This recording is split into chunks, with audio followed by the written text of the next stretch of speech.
مصر میں ایک قدیم یادگاری مجسمہ ہے اور وہ لوگ اس کی ساری تحریروں پر مبنی ایک ڈکشنری تیار کر رہے ہیں۔ انہیں اس واقعے کی تصدیق کرتا ایک تاریخی ڈاکیومنٹ ملا ہے۔ یہ آج ڈچ نیشنل میوزیم میں نمائش کے لیے موجود ہے۔ آئیپیور پپائرس۔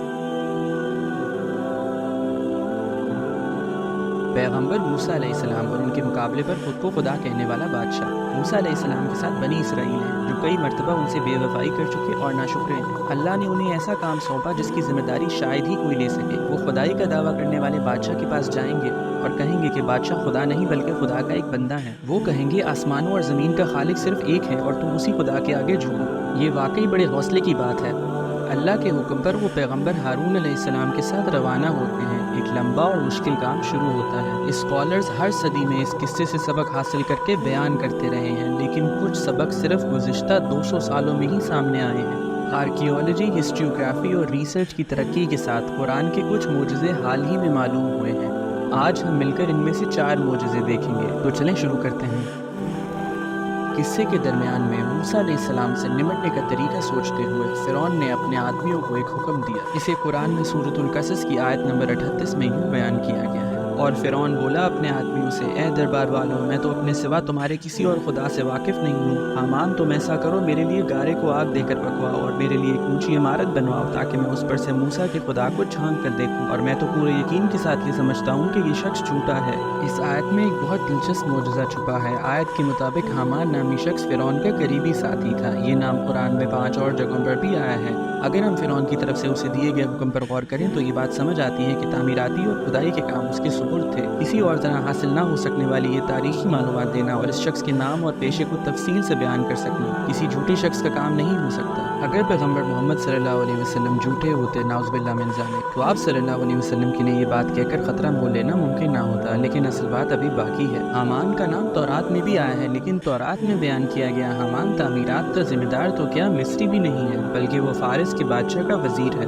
یہ بہت بڑا فرق ہے۔ تو پھر حامان کون ہے؟ اگر ہم آرکیولوجی سے یہ سوال پوچھیں تو جواب میں 2 اہم باتیں پتہ چلتی ہیں۔ پہلی یہ کہ قرآن اللہ کا کلام ہے، اور دوسری یہ کہ یہ کسی بھی طور پر بائبل یا تورات سے نہیں لیا گیا۔ کیسے؟ وہ اس طرح، فارسیوں نے 333 قبل مسیح میں مصر پر حملہ کیا۔ اس حملے کے بعد سکندر اعظم نے اس پر قبضہ کر لیا۔ اس نے یونانی کو سرکاری زبان کا درجہ دے دیا۔ وقت کے ساتھ مصری زبان مختلف عوامل کے باعث آہستہ آہستہ ختم ہو گئی اور 300 عیسوی کے بعد اس زبان کا کوئی بولنے والا نہ رہا۔ میرا مطلب ہے یہ ہائیروگلفس جو آپ دیکھتے ہیں، تصویروں اور علامتوں کے ساتھ لکھنا، ان سب کے معنی دنیا سے ختم ہو گئے تھے۔ لیکن پھر 19ویں صدی آئی جب نپولین 1799 میں ایک خاص مہم پر مصر گیا۔ اس نے کچھ ریسرچرز کو اپنے ساتھ لیا۔ انہیں وہاں ایک دلچسپ تاریخی آرٹیفیکٹ ملا۔ یہ روزیٹا سٹون نامی ایک پتھر تھا جس پر لکھائی کی گئی تھی۔ اسے جس چیز نے اہم بنایا وہ یہ ہے، انہوں نے اس پر ایک ہی تحریر 3 مختلف زبانوں میں لکھی تھی، یونانی، علاماتی اور عوامی بول چال کی زبان۔ چونکہ یونانی زبان موجود تھی لہٰذا دیگر تحریروں کا جائزہ یونانی کی بنیاد پر شروع کیا گیا۔ یہاں سے مصر کی ان علامتوں کو سمجھنے کا آغاز ہوا۔ انہیں بہت زیادہ معلومات حاصل ہوئیں۔ علامتوں کی زبان بہت کم وقت میں سمجھ لی گئی۔ اس طرح کئی سالوں بعد ہمارا پھر حامان سے سامنا ہوا۔ کہاں؟ وینا کے ہوف میوزیم میں۔ وہاں ایک یادگاری مجسمہ ہے۔ یہ ایک قدیم مصری مجسمہ ہے اور انہوں نے اس کی ساری تحریروں پر مبنی ایک ڈکشنری تیار کی۔ نئی سلطنت کی اس عوامی ڈکشنری میں حامان کا بھی ذکر ملتا ہے۔ اندازہ لگائیں کس حیثیت میں ذکر ملا ہوگا؟ تعمیراتی خدائیوں کا سربراہ۔ قرآن میں اس کا ذکر کیسے آ گیا؟ دوبارہ اس آیت کو دہرائیں، حامان تم ایسا کرو کہ میرے لیے گارے کو آگ دے کر پکواؤ اور میرے لیے ایک اونچی عمارت بنواؤ۔ یہ بات فرعون نے کسی اور سے نہیں بلکہ براہ راست تعمیراتی خدائیوں کے سربراہ سے اس کا نام لے کر کہی تھی۔ وہ اس سے اپنے لیے ایک عمارت بنوانا چاہتا تھا۔ کیا رسول اللہ صلی اللہ علیہ وسلم کے لیے ممکن ہے کہ وہ اللہ تعالیٰ کی وحی کے بغیر یہ جان پاتے؟ ہم ایک ایسی زبان کی بات کر رہے ہیں جو آپ صلی اللہ علیہ وسلم کی پیدائش سے 200 سال پہلے دنیا سے مٹ چکی تھی، لہٰذا یہ بات کہنے کا سوال ہی پیدا نہیں ہوتا تھا۔ اللہ نے قرآن میں اسے بیان کر کے یہ ثابت کر دیا کہ قرآن اللہ ہی کا کلام ہے جو گویا پکار پکار کر کہہ رہا ہوں، میں تمہاری کہی گئی باتوں کے لفظ لفظ سے واقف ہوں، بلکہ ان جگہوں سے بھی جسے تم تاریخ کا گہرا سمندر کہتے ہو۔ اس کے علاوہ حامان کا قصہ بتاتا ہے کہ قرآن کو بائبل اور تورات سے لیا گیا کا دعویٰ کتنا جھوٹا ہے۔ اگر یہ ان سے لیا گیا ہوتا تو اس میں حامان کا ذکر نہ ہوتا، یا تورات کے بیان کے مطابق یہ اسے فارس کے بادشاہ کا وزیر کہتا۔ قرآن یہ دونوں کام نہیں کرتا بلکہ یہ اپنی معجزاتی حیثیت ثابت کر کے اس الزام کا جواب دیتا ہے۔ جب پیغمبر موسیٰ اور ہارون علیہ السلام پہلی مرتبہ فرعون کو ایمان کی دعوت دینے گئے تو فرعون ایمان نہ لایا اور اپنے جادوگروں کو موسیٰ علیہ السلام سے مقابلے کا کہا۔ جب جادوگروں نے اللہ کی طرف سے حضرت موسیٰ علیہ السلام کو دیے ہوئے معجزے دیکھے تو وہ اللہ پر ایمان لے آئے، لیکن فرعون اور اس کے درباری ایمان نہ لائے۔ انہیں عقل اور ہوش دلانے کے لیے اللہ نے اس قوم کو مختلف آفتوں اور مصیبتوں میں مبتلا کیا۔ اس کے بعد فرعون نے حضرت موسیٰ علیہ السلام سے کہا، اے موسیٰ، اپنے رب سے دعا کر کے یہ آفتیں اور مصیبتیں ہم سے ہٹا لے، پھر میں بھی ایمان لے آؤں گا۔ اللہ نے انہیں موقع دیا۔ حضرت موسیٰ علیہ السلام کی دعا کے بعد اللہ نے آفتیں ہٹا لی، لیکن فرعون پھر بھی ایمان نہ لایا۔ ان آفتوں کا ذکر سورۃ الاعراف کی آیت 130 اور 133 میں ہے۔ ان آیات کے الفاظ یہ ہیں، اور ہم نے فرعون کے لوگوں کو قحط سالی اور پیداوار کی کمی میں مبتلا کیا تاکہ ان کو تنبیہ ہو۔ آیت 133 میں ہے، چنانچہ ہم نے ان پر طوفان، ٹڈیوں، گھن کے کیڑوں، مینڈکوں اور خون کی بلائیں چھوڑی، جو سب علیحدہ علیحدہ نشانیاں تھیں، پھر بھی انہوں نے تکبر کا مظاہرہ کیا اور وہ بڑے مجرم لوگ تھے۔ یہ بات بھی بڑی دلچسپ ہے کہ گزشتہ 200 سالوں میں ہونے والی آرکیالوجی کی دریافتوں میں ہمیں پہلے سے معلوم اس واقعے کی تصدیق کرتا ایک تاریخی ڈاکیومنٹ ملا۔ یہ آج ڈچ نیشنل میوزیم میں نمائش کے لیے موجود ہے، آئیپیور پپائرس۔ اس میں کچھ باتیں لکھی ہیں، آئیے مل کر اسے دوبارہ پڑھتے ہیں۔ بلائیں پورے ملک پر چھا گئیں، ہر طرف خون تھا، دریا خون بن گئے تھے۔ آیت کے مطابق یہ خون کی آفت ہے۔ کل جو کچھ میری نظر کے سامنے تھا وہ تباہ ہو گیا، ہر زمین ایسے خالی ہے جیسے اس کی کٹائی ہو گئی ہو۔ قحط اور فصلوں میں کمی کی آفت، زرعی مصر تباہ ہو چکا ہے، پورا محل ویران پڑا ہے۔ اس میں براہ راست محل کا ذکر ہے۔ پاس موجود ہر چیز، گندم اور جو، ہنس اور مچھلیاں، فصلیں ہر جگہ تباہ ہو گئی تھیں۔ 9 دن تک محل سے نہیں نکلا جا سکا اور کوئی بھی اس شخص کا چہرہ نہ دیکھ پایا۔ مثلاً یہ تفصیلات مجھے بڑی دلچسپ لگیں۔ طاقتور موجوں نے شہروں کو زمین بوس کر دیا۔ آیت کے مطابق یہ سیلاب کی آفت ہے۔ بالائی مصر تباہ حال تھا، ہر جگہ خون ہی خون تھا، ملک میں وبائی بیماریاں پھوٹ پڑی۔ آج کوئی بھی شمال سے بیبلوس نہیں جا سکتا۔ ہم اپنی ممیوں کا کیا کریں گے؟ سونا گھٹ رہا ہے، لوگ پانی سے خوف زدہ ہو چکے ہیں، وہ پانی پی کر بھی پیاسے تھے۔ یہ ہے ہمارا پانی، ہماری خوشی، ہم کیا کر سکتے ہیں؟ سب کچھ لوٹ گیا، شہر تباہ ہو گئے، بالائی مصر خشک ہو گیا، آبادیاں 1 منٹ کے اندر اندر الٹ گئیں۔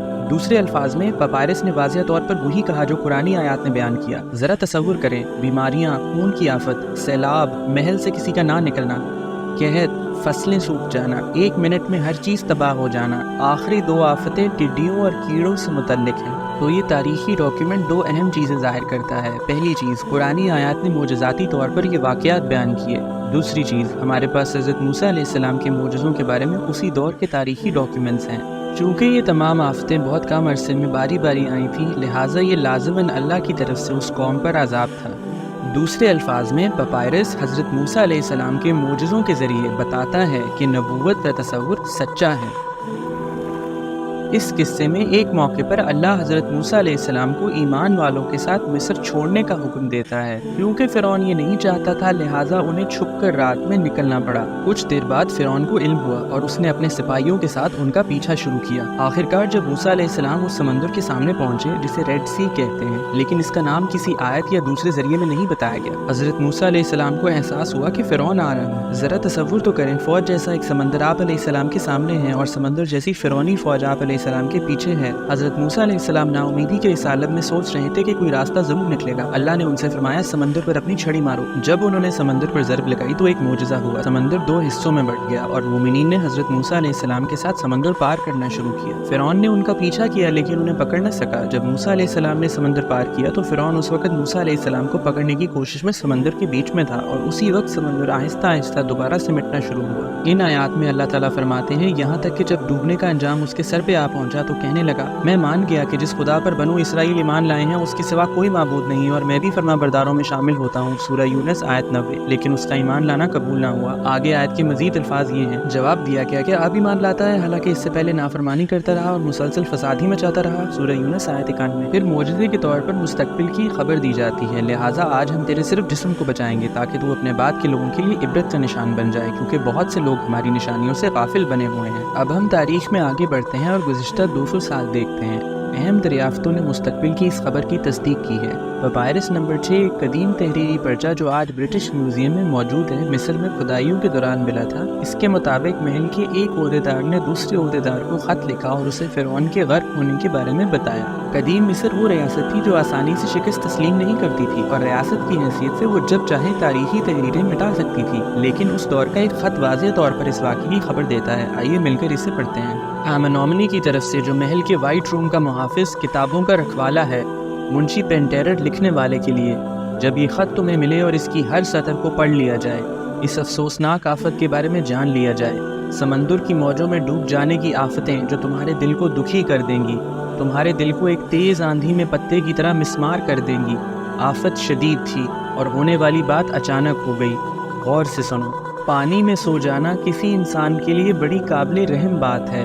سالاروں، قبائل کے آقا کی موت کو بیان کرو، مشرق اور مغرب کے بادشاہ کی موت کو بیان کرو۔ جو خبر میں نے تمہیں دی ہے، اس جیسی اور کون سی خبر ہو سکتی ہے؟ یہ تحریر واضح طور پر بتاتی ہے کہ مصری فرعون سمندر میں ڈوب گیا تھا۔ یہ قرآن کی دی گئی خبر کی بھی تصدیق کرتی ہے، لیکن اس کے علاوہ قرآن نے اس واقعے کے مستقبل کی بھی کچھ خبریں دی ہیں۔ لہٰذا آج ہم تیرے صرف جسم کو بچائیں گے۔ سورہ یونس آیت 92۔ کیوں؟ تاکہ تو اپنے بعد کے لوگوں کے لیے عبرت کا نشان بن جائے۔ سورہ یونس آیت 92۔ دوسرے الفاظ میں قرآن کے مطابق 1، فرعون کا جسم ڈوبنے کے بعد یا صدیوں بعد بھی نہیں سڑے گا۔ 2، اسے مستقبل میں لوگوں کو سر عام دکھایا جائے گا۔ 1799 میں جب نپولین ایک خاص مہم پر مصر گیا تو ان لوگوں نے مصر میں بادشاہوں کی وادی نامی ایک قدیم علاقہ دریافت کیا۔ اس علاقے کی خصوصیات یہ ہیں: وہاں فرعونوں کی لاشیں ملی جن کے متعلق خیال ہے کہ وہ موسیٰ علیہ السلام کے زمانے کے ہیں۔ اسے یوں سوچیں، جب فرعون کا جسم اس کے ڈوبنے کے صدیوں بعد نہیں بلکہ کچھ عرصے بعد ساحل پر آیا ہوگا تو اسے محل کے لوگ اٹھا کر لے آئے ہوں گے، پھر اسے حنوط کر کے اس کے اپنے مقبرے میں دفنایا گیا ہوگا جہاں دوسرے بادشاہ دفن تھے۔ بعد میں جان گارڈنر ولکنسن جیسے آرکیولوجسٹ کی بدولت انگلینڈ، فرانس اور قاہرہ مصر کے مختلف میوزیمز میں روزانہ درجنوں لوگوں کے سامنے ان لاشوں کی نمائش کی گئی۔ اب اس دریافت کے بارے میں غور سے سوچیں۔ مصری زبان قرآن نازل ہونے سے 200-300 سال پہلے دنیا سے ختم ہو گئی تھی۔ ہم پہلے اس پر بات کر چکے ہیں۔ دوسرے الفاظ میں بہت سی وجوہات جیسے کہ مصر پر قبضے سے وہاں یہ زبان بولنے والا کوئی نہ رہا تھا، لہٰذا اس دور کا سمجھ میں آنے والا کوئی تاریخی ڈاکیومنٹ موجود نہیں ہے۔ قرآن ہزاروں سال بعد تب ہمیں اس بارے میں آگاہ کرتا ہے جب تک یہ معلوم نہ تھا کہ مصری فرعونوں کی لاشیں حنوط کی گئی تھی۔ قرآن ہی نے بتایا کہ مصری بادشاہ فرعون کی لاش نہیں سڑے گی اور ہزاروں لوگ اسے دیکھا کریں گے۔ فرعونوں کی ممیوں کے متعلق ہمیں سب سے پہلے 1800 کی دہائی میں پتہ چلا۔ جب ہم اس تھیسس کو دیکھیں تو قرآن کی دی گئی خبر واضح طور پر سچ ثابت ہوتی ہے۔ جیسا کہ آیت میں بتایا گیا، فرعون کا جسم بعد والوں کے لیے ایک عبرت کا نشان ہوگا۔ اسے روزانہ درجنوں لوگ کو دکھایا جاتا ہے۔ اس قصے میں قرآن کا ایک معجزہ یہ ہے کہ فرعون کو فرعون کہا گیا ہے۔ اس کا تعلق کس بات سے ہے؟ اس بات سے اس لفظ میں ایک بہت دلچسپ خصوصیت ہے۔ بنیادی طور پر لفظ فرعون کا مطلب قدیم مصر میں شاہی محل ہے۔ ہم جانتے ہیں کہ محل کو فرعون کہا جاتا تھا۔ دوسرے الفاظ میں قرآنی اصطلاح پارو کا استعمال 18ویں خاندانی بادشاہت کے زمانے میں بادشاہوں کے لیے 14ویں صدی قبل مسیح کے بعد شروع ہوا۔ چلیں ایک منٹ کے لیے ان عام معلومات کو ایک طرف رکھ کر قرآن، بائبل اور تورات کے درمیان ایک دلچسپ فرق دیکھتے ہیں۔ قرآن میں موسیٰ علیہ السلام کے زمانے کے علاوہ مصر کے ایک اور بادشاہ کو بیان کیا گیا ہے۔ وہ بادشاہ حضرت یوسف علیہ السلام کے زمانے میں تھا۔ عموماً اوپر بیان کرتا معلومات کے باوجود ہم مصر کے تمام بادشاہوں کو فرعون کے نام سے جانتے ہیں، ہے نا؟ دوسرے الفاظ میں جیسے سلطنت عثمانیہ میں سلطان ہوتے تھے، اسی طرح مصر میں فرعون تھے۔ قرآن حضرت موسیٰ علیہ السلام کے زمانے کے لیے تو لفظ فرعون استعمال کرتا ہے، لیکن حضرت یوسف علیہ السلام کے زمانے کے بادشاہ کے لیے یہ لفظ استعمال نہیں کرتا۔ یہ اس کے لیے الملک کا لفظ استعمال کرتا ہے، جس کا مطلب ہے بادشاہ۔ دلچسپ بات یہ کہ جب ہم شروع سے تاریخی معلومات دیکھتے ہیں تو فرعون کہلائے جانے والے مصر کے بادشاہوں کا تعلق حضرت موسیٰ علیہ السلام کے زمانے سے ملتا ہے۔ حضرت یوسف علیہ السلام کا زمانہ موسیٰ علیہ السلام کی جانب سے اس لفظ کے استعمال سے بھی پہلے کا ہے۔ کیا آپ نے غور کیا؟ قرآن اس بات پر بھی توجہ دیتا ہے کہ کون سے زمانے اور مصر کے کون سے بادشاہ کے لیے کون سا لفظ استعمال کرنا ہے۔ البتہ بائبل اور تورات میں یہ فرق موجود نہیں ہے۔ ان میں مصر کے بادشاہوں کے زمانوں کے 3 پیغمبروں کا ذکر ہے: ابراہیم، موسیٰ اور یوسف علیہ السلام۔ لیکن تورات اور بائبل میں ان تینوں زمانوں کے بادشاہوں کے لیے فرعون کا لفظ استعمال ہوا ہے۔ اس وقت جب کہ مصر کی تاریخ اور زبان کا علم نہیں ہوا تھا، مصری تاریخ کی اتنی باریک تفصیل کے ساتھ قرآن کا ایک لفظ استعمال کرنا بتاتا ہے کہ اس میں الفاظ کا چناؤ بھی ایک معجزہ ہے۔ اس کے علاوہ جو لوگ کہتے ہیں کہ قرآن کو بائبل اور تورات سے لیا گیا، اس کا یہ ایک لطیف اور عمدہ جواب ہے۔ جب ہم حامان کے بارے میں بات کر رہے تھے تو ہم نے اس کا ذکر کیا تھا۔ قرآن میں موسیٰ علیہ السلام کے قصے میں اس کی کئی آیات میں قدیم مصر کے بارے میں وہ معلومات چھپی ہیں جو دریافت ہوئیں اور بعد میں بھی دریافت ہوتی رہیں گی۔ یہ کہنا درست ہوگا کہ اللہ تعالیٰ نے اس زمانے کا ایک نقشہ کھینچا ہے، اس قوم پر آئی ہوئی آفتوں اور مصیبتوں کے بارے میں آگاہ کیا، الفاظ کے چناؤ پر توجہ دی، یہاں تک کہ فرعون کی اپنے وزیر سے ہونے والی گفتگو بھی سنائی۔ گویا غیب کی ساری خبروں کے حوالے سے اللہ ہمیں یہ سمجھاتا ہے وہ تاریخ کی معلوم یا چھپی ہوئی ہر بات جانتا ہے، اور حسب موقع وہ فرعون کے واقعے کی طرح مثالوں سے اسے ثابت کر دیتا ہے۔ ایتھیسٹ اگر اس قرآن کو ایک اخبار کی طرح پڑھیں گے تو ظاہر ہے کہ یہ تفصیلات ان کے سامنے نہیں آئیں گی، لیکن جب کوئی اس پر غور و فکر کرتا ہے تو تعجب ہے کہ یہاں کیا بات کہی جا رہی ہے جیسے سبق واضح ہو جاتے ہیں۔ اگلی